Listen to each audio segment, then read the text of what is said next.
Welcome to the Dad77 podcast. I'm Kerry Briggs. This is going to be a daily pop. Those are podcasts, but they're much shorter. They're only supposed to be around about 10 minutes. So I told you in the last one that I'm reading through the Bible, and I'm in Joshua, and there was a couple interesting things that came up. And I like these daily pops. They're shorter. I can immediately go and tell you what is interesting to me or what I feel like I have learned. So this one is called Fear of the Lord's Work and Consult God. So two titles. So we start in Joshua 5:1. So Joshua has been told, and Moses is gone, and he's been told, you're going to take the people into the promised land, and the ark's going to go in, and the water's going to recede, and they're going to cross on dry ground, and when you get to the other side, and make this monument to this event. But it's a event that is spread widely. And we pick up in Joshua 5:1, and it says, "So it was when all the kings of the Amorites who were on the west side of the Jordan, where they crossed over to, and to all the kings of the Canaanites who were by the sea, heard that the Lord had dried up the water of the Jordan from before the children of Israel until we had crossed over, that their heart melted, and there was no spirit in them any longer because of the children of Israel." So this shows you that when you follow God's plan, when God gives you direction and says, I want you to do A, B, and C, and the people see that and you follow God's plan, people then will look at you and say, hey, there's something different about you, and they will see what God has done in your life or done for you, and when that happens, then their heart melts. Not like necessarily the kings of the Amorites and Canaanites that they were going to go in and told to destroy, but their heart will melt towards God as they see that, hey, maybe there is something to this God thing, and maybe he is real, and maybe I need to, and that, so that hardness of the heart can kind of drop off. They can become soft to the things of the Lord instead of having the hard heart, and then that allows you to be the light to the world, the light into the darkness that we've been called to be. So then the Israelites go on, and there's the destruction of Jericho, and um, and everyone pretty much knows that. If you don't, it's in Joshua chapter 6, in how they took Jericho. It was a high walled city, and they were locked in because they knew that they were on this side of the Jordan, and so they were trying to prepare the best defense that they could.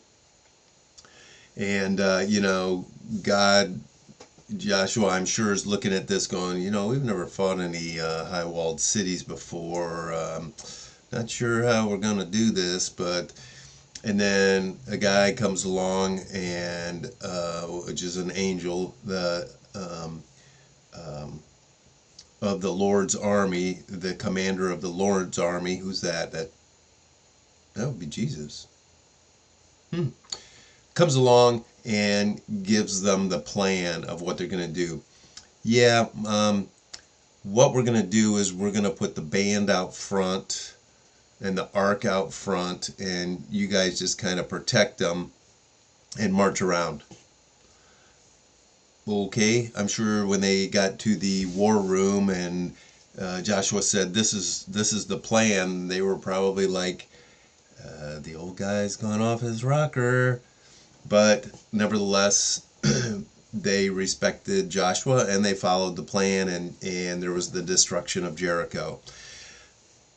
In Joshua 6:27, it says, "So the Lord was with Joshua, and his fame spread through all the country."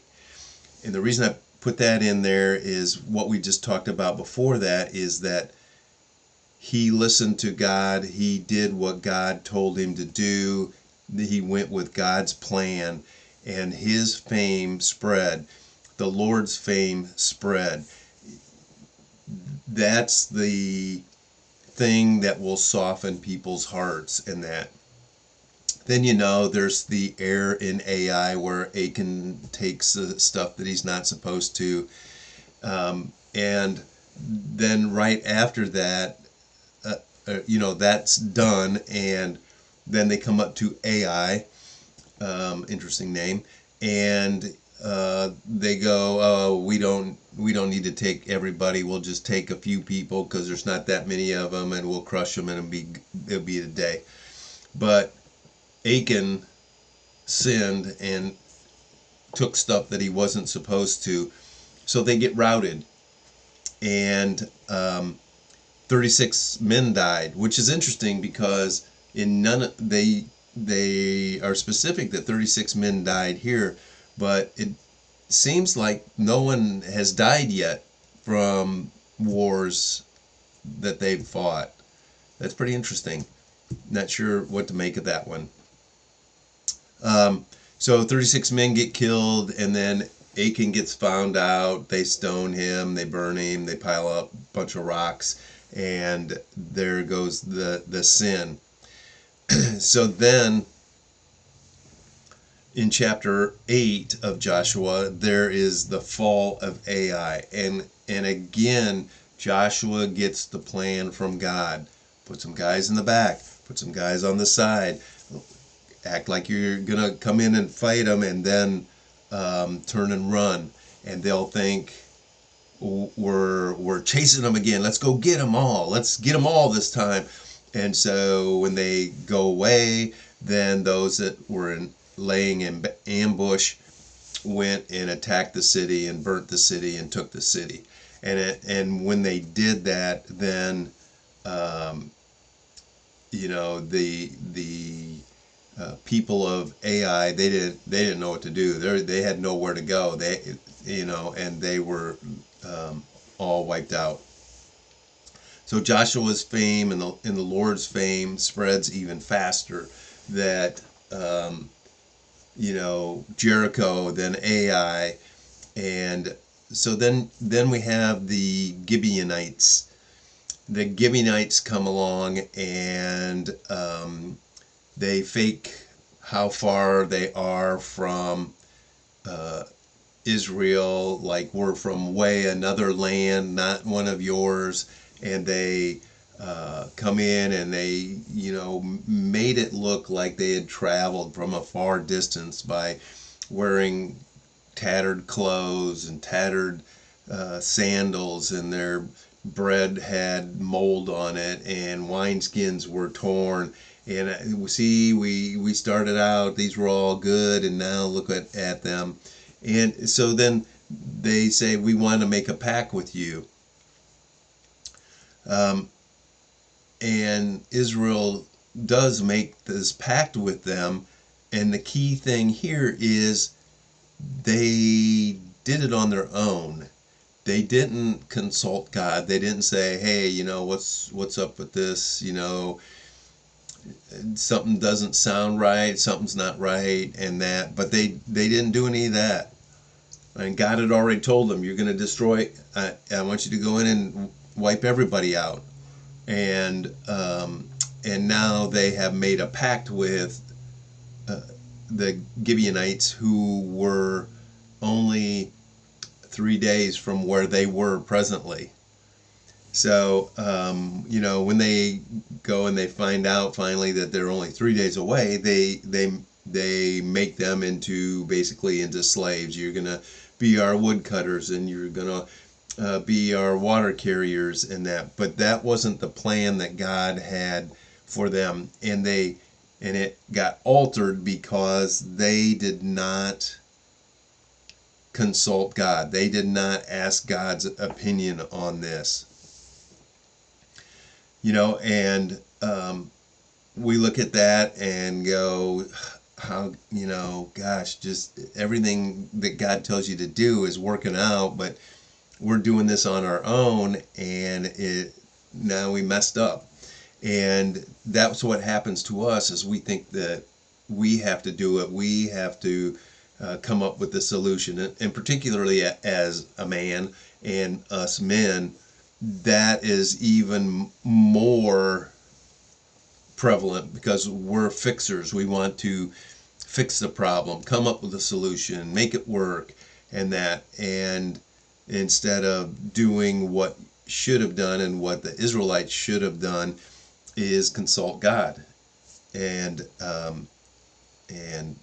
ask God what the solution is. So Israel made a pact with the Gibeonites,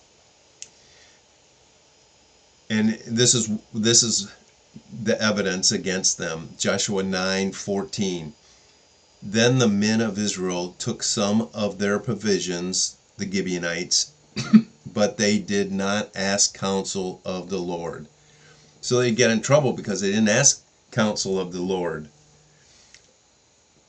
Then, so, that brings us to us and how we do and everything like that. And what are we making decisions on our own that we're not actually going to God and asking God? What situations are coming up or coming down the line that we don't ask God about? Or maybe we do ask God, but we don't have the patience to wait on the answer. And maybe it's something with your job. What is it going on in your job that you trying to figure out, but you haven't taken it to God and said, "Hey God, what up? What's the deal?" Or maybe it's something with your kids. You're having issues with your kids, and your kids are now back in school, and now we're having issues. And God, what do I do? These things we need to be taking to God and asking God, and then listening, because God will answer. He has the answer, and He will more than share it with you. But you have to be, as Jesus said, have ears that hear. So we need to learn from the Israeli mistakes, not condemn them, and how dumb can you be? You had all these things happen, and you followed God all these times, but when you went on your own, you messed up. Because we're no different. We make the same mistakes. So, but what we need to do is look at what they did and go, well, that's a mistake that I shouldn't repeat. Let's not let history repeat itself in us. Let's take what we need to the Lord, ask His direction, and let God tell us. Because every time God told them something, it went well. And every time they didn't take the issue to God, it didn't go so well. So we need to learn from that and take things to God, even minor things, and God will give us the answers.